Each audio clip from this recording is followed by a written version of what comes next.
हमारे चैनल को सब्सक्राइब करें और बेल आइकन दबाना ना भूलें।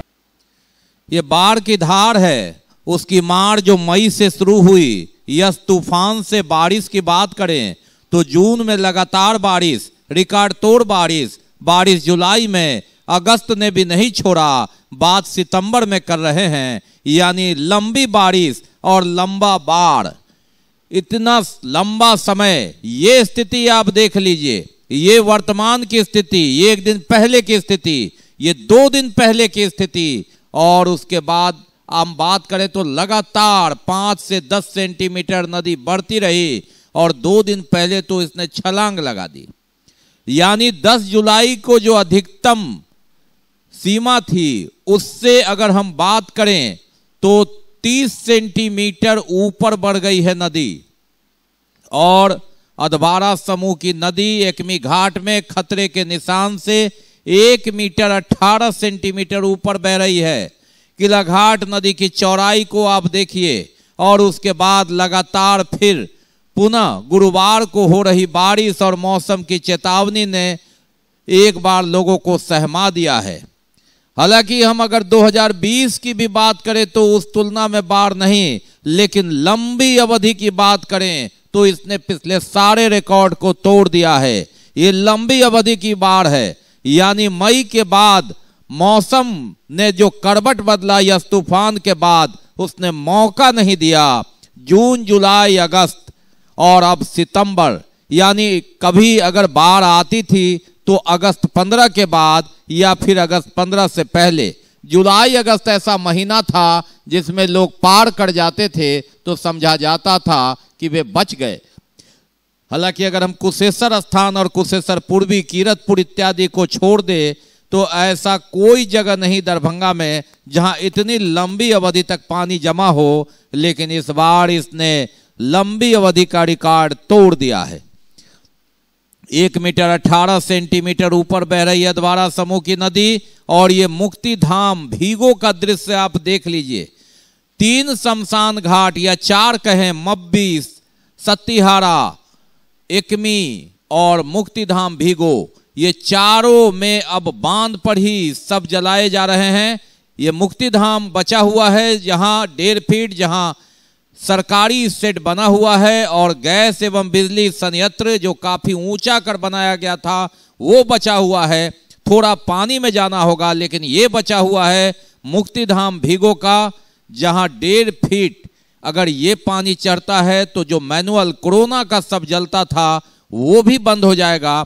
हालांकि इसे देखकर जिला प्रशासन ने, नगर निगम ने जो गैस और बिजली संचालित संयंत्र स्थापित किया है वह 5 फीट ऊपर, तो वह तो पूरा सुरक्षित है, लेकिन सब ले जाने में कठिनाई।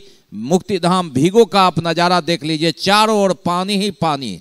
हालांकि उसके बाद भी अंत्येष्टि हुई यहाँ हो रही है, चूंकि वो जगह सुरक्षित है और जिला प्रशासन ने कहा है कि यहाँ पूरी सुरक्षा के साथ सब अंत्येष्टि के लिए, क्योंकि मजबूरी में लोगों को बांध पर जलाना पड़ता था, उससे ये बच रहा है। ये जो सरकारी स्थल है वो जगह सुरक्षित है और जो संयंत्र बैठा है वो अभी 3 फीट ऊंचा है, तो यहाँ सब संस्कार हो रहा है। लेकिन बाकी जगह नदी किनारे जहाँ सब संस्कार होना था वो सारे जगह बांध पर संस्कार करने की मजबूरी है। बिहार में और मिथिलांचल में बाढ़ के हालात इस तरह है कि हर राजनीतिक पार्टी से लेके प्रशासनिक अधिकारी जानते हैं।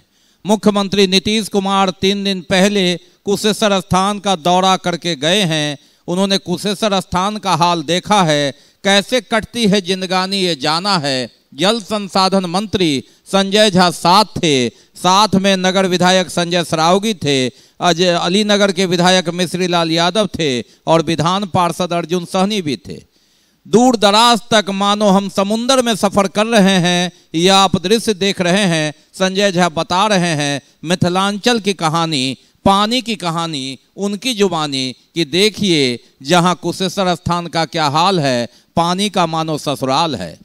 जी हाँ, मानो ऐसे सफर कर रहे हैं और दूर तक खड़े लोग हाथ उठाकर अभिवादन नीतीश कुमार जो बिहार के नेता हैं उनका कर रहे हैं, मानो एक उम्मीद, एक इंतजार कि कभी तो दिन सुधरेंगे, कभी तो बाढ़ से मुक्ति मिलेगी।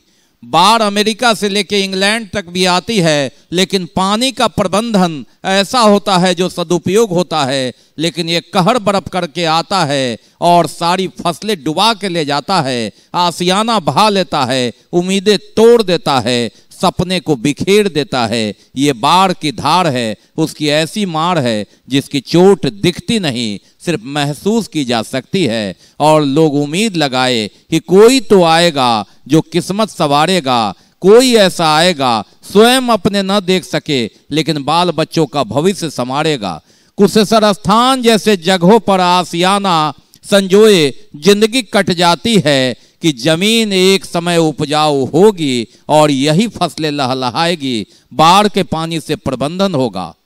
स्विट्जरलैंड ने पानी से प्रबंधन कर लिया और वो बिजली पैदा कर करके एक अमीर देश बन गया, लेकिन यहाँ पानी की कीमत क्या जाने। जहाँ पानी बोतलों में बंद बिकता है, यहाँ पानी ही पानी है और दरिद्रता की कहानी है। ये दरभंगा की कहानी है। राजनीति की धार पे कितने राजनेता राजनीति का खेवैया बनकर इस पार से उस पार हो गए। कोई विधानसभा पहुंच गए, कोई संसद में दहाड़ने लगे, नेता कहलाने लगे और जनता त्राहिमाम यहीं करती रही, उम्मीद टकटकी लगाए कि कोई तो उनका दिन सुधारेगा। पानी की इस धार में ये कोई खेल और रेस नहीं हो रहा है। इसमें प्रमंडलीय आयुक्त से लेके जिलाधिकारी और एसपी साहब तक हैं। मुख्यमंत्री की सुरक्षा में ये कुशेश्वर स्थान में जब इनका ये हाल है तो आम जनता का क्या हाल होगा। बाढ़ की धार और विकराल तो वही है। कांग्रेस शासन में बस इतना था कि कभी कभार हेलीकॉप्टर से राहत गिरा दिया जाता था, मुखिया जी के यहाँ दाना मिल जाता था, भूखे को रोटी मिल जाता था। वक्त बदला, समय बदला। 90 के दशक में लालू यादव की सरकार बनी, बाद में राबड़ी यादव की सरकार में उसका विलय हुआ और उस समय 200 रुपया नगद और 25 किलो गेहूं मिला। कहा कि पहले कुछ नहीं मिलता था, मिला, बदलाव ये हुआ। 15 साल के लालू राबड़ी राज में फिर वक्त बदला, बाढ़ की धार नहीं बदली, उसकी मार नहीं बदली। नीतीश कुमार मुख्यमंत्री बने, फिर वक्त बदला, राहत की मात्रा बढ़ा दी गई। जी हाँ, 200 रुपया तो मिलना ही था। 25 किलो गेहूं उसे 1 क्विंटल करके क्विंटलिया बाबा नाम दिया गया और 2007 में इतना क्विंटल अनाज बटा कि मानो जनता ने जितना क्विंटल अनाज लिया उससे ज्यादा वोट उनकी झोली में, राजनीति की झोली में डाल दिया।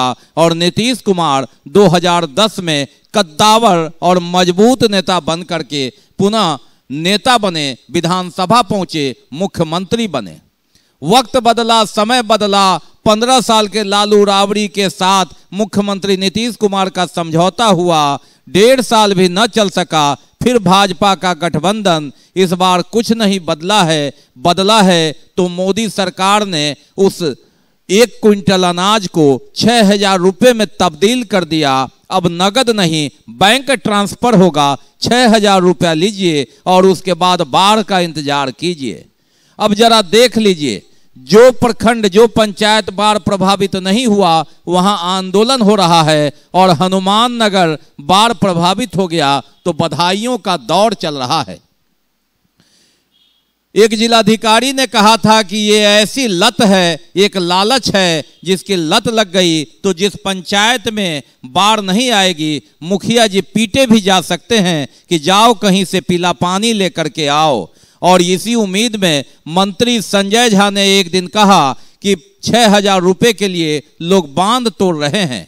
आखिर ये कैसी दवा? बीमारी का इलाज नहीं, बीमारी के बाद दवा राहत के रूप में, यानी बाढ़ की धार। अब लोग उम्मीद करते हैं और बाढ़ आने की भी बधाई और बाढ़ प्रभावित होने की भी बधाई। हनुमान नगर में ऐसा ही चल रहा है और जहां बधाई नहीं, जहां राहत घोषित नहीं, वहां आंदोलन चल रहा है। ये बाढ़ की धार है या राजनीति की मार है? दोनों में कितना फर्क है? पता लगाना मुश्किल है, क्योंकि ये राजनीति है। और राजनीति कैसे चलती है? कोई राहत की राजनीति से, कोई बाढ़ की धार की राजनीति से नैया पार कर करके नेता बनते हैं, विधायक कहलाते हैं, सांसद कहलाते हैं और बड़े ऊंचे ओहदे वाले बन जाते हैं, जिनके हाथ में सत्ता होती है। जनता टकटकी लगाए इंतजार करती है। अब जरा प्रमंडलीय मुख्यालय दरभंगा के बारे में जान लीजिए। हवाई अड्डा, जी हाँ, पटना के बाद बिहार का यह दूसरा शहर जहां से सीधी उड़ान और अब अंतर्राष्ट्रीय हवाई अड्डा भी बनेगा। लेकिन शहर का हाल देख लीजिए। 3 दशक में लालू राबड़ी की सरकार और नीतीश की सरकार, 1.5 दशक बीत करके एक कठलवाड़ी ओवरब्रिज बना। मवेशियों के लिए ये सड़क है वर्तमान में, क्योंकि बाढ़ का पानी उनके तबेले में घुस गया है। स्कूटर तैर नहीं सकता, इसलिए रुक गया है। वैसे भी पेट्रोल और डीजल का दाम महंगा है। चलिए, ये तो पुराना मकान है, लेकिन जहां बड़े मकान और कटघरे से दुकान वो भी डूब जा रहे हैं। लाखों की लागत वाले चारदीवारी के अंदर और बाहर पानी घुस जा रहे हैं। ये हाल है शहर का, जहां जमीन की कीमतें आसमान छू रही है। ये गड्ढे में लोग आशियाना बनाने की सोचते हैं। पानी टंकी पास है, नल भी आ जाएगा, लेकिन ऐसी स्थिति में बाढ़ बता रहा है कि आप कहाँ हैं। हवाई जहाज से तो उड़ेंगे, लेकिन हवाई अड्डा कैसे जाएंगे, इस पर भी प्रश्न चिन्ह लग जाता है, जब चापाकल का पानी भी बंद हो जाता है। ऐसी परिस्थिति में लोग 1987, 2004, 2007 की बाढ़ को याद करते हैं। विकास और तरक्की सिर्फ हवाई जहाज से ही नहीं, विकास चौतरफा हो तभी विकास होता है। आर्थिक विकास, सामाजिक विकास, मानसिक विकास। और विकास सिर्फ अगर कागजों पर हो, राजनीति की हो, तो इसकी धार में बहुत कुछ उड़ जाता है। 2 घंटे से दरभंगा से दिल्ली पहुंचा जा सकता है, लेकिन म्यूजियम गुमती और लहरियासराय गुमती पार करने में घंटों लग जाते हैं। तुलना कीजिए, 2 घंटे में हवाई जहाज से दरभंगा से दिल्ली जा सकते हैं। कभी कभी नौबत ऐसी आती है कि दरभंगा की बात छोड़िए, शहर के इस कोने से उस कोने में, यानी गुमती पार करने में पसीने छूट जाते हैं। ये अंतर है, बोलना नहीं, कहना नहीं, समझा जा सकता है। मतलब क्या है? विकास चौतरफा है या विकास राजनीति की है। धारा बाढ़ की हो या धारा राजनीति की हो, सोच की होनी चाहिए, जनता के विकास की होनी चाहिए। इंसानी जिंदगी एक निश्चित सीमा के लिए है, और उस निश्चित सीमा में विकास लोग खुली आंखों से देखे, इसे ही विकास कहते हैं। राजनीति का भी विकास, आर्थिक विकास, सामाजिक विकास, मानसिक विकास, चौतरफा विकास, और बिहार उससे पीछे है। और बाढ़ की धार जब आती है तो 4 महीना इसी वक्त लग जाता है। कोरोना काल से मारे हुए बाढ़ की धार में अपनी उम्मीद, अपनी जिंदगी, अपना भविष्य देख रहे हैं कि कभी तो हम निकलेंगे। नेता हमारे जिस तरह मोटरबोट से सफर कर रहे हैं, इस तेजी से शायद जिंदगी की गाड़ी पटरी पर आए। बहरहाल दरभंगा समस्तीपुर रेल लाइन तक बंद है। प्रकृति को कोई रोक नहीं सकता। प्रकृति पहाड़ केदारनाथ में भी टूटता है, मुंबई में भी मूसलाधार बारिश होती है, लेकिन सब कुछ संवरने में तुरंत कम समय लगता है। इतनी लंबी अवधि तक संघर्ष करना मिथिलांचल के बूते की ही बात है, और इस संघर्ष को वोट में बदलना मिथिलांचल के नेताओं में कला है। इससे इनकार नहीं किया जा सकता।